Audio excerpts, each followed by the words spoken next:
Hello friends, it's Renee. In this video, I'm going to show you how I took a 50 pack of Crayola SuperTips and labeled them with swatches and the names Crayola intended for them to be called. Crayola has swatches on the back of their box with names for each color, but the markers themselves do not have labels on the packaging, and this is probably one of the biggest complaints from consumers with this product.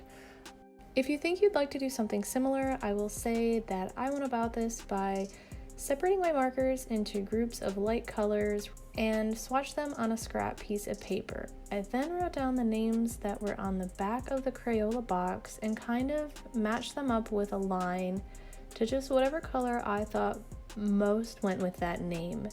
These markers are simple and lightweight. I've done a quick comparison next to Tombow Dual Brush markers, which are known for calligraphy, just to show that the Crayola SuperTips can compete with much more expensive products.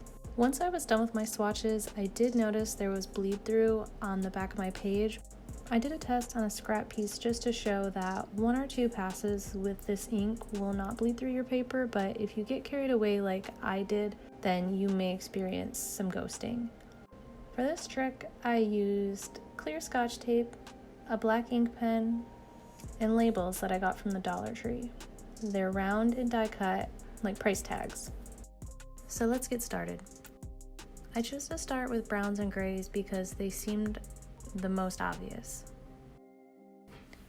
I simply swatched in my notebook and colored one of the round stickers as well.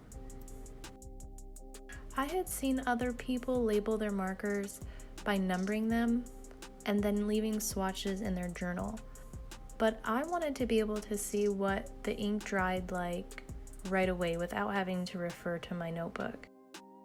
The caps don't necessarily match the ink. That's why I thought it would be ideal to do it this way. I would encourage you to be patient and let your ink dry before you try to apply your stickers. I did not follow that advice, and some of mine smeared and had to be redone. I was expecting that the stickers would lift up on the edges. That's where the tape comes in. Just to secure it and make sure that they don't pop up while rustling around in my pencil bag, the tape will just really hold it down. These markers were easy to find and affordable. I got them at Target for $7, where the 100 pack was also available for $15. There are a lot of options for the Crayola SuperTip packs. I believe it starts at 20, 50, 100, and 120. I will mention that I think the 50 pack is super ideal. You don't get too many repeated colors and it's a great variety. Not every box of markers is packaged exactly the same, but I will say I think it was beneficial that I did this with a fresh pack because they were packaged pretty close. The color that I pulled for salmon was actually packaged next to red and maroon, so at first I was confused. They weren't lining up exactly right.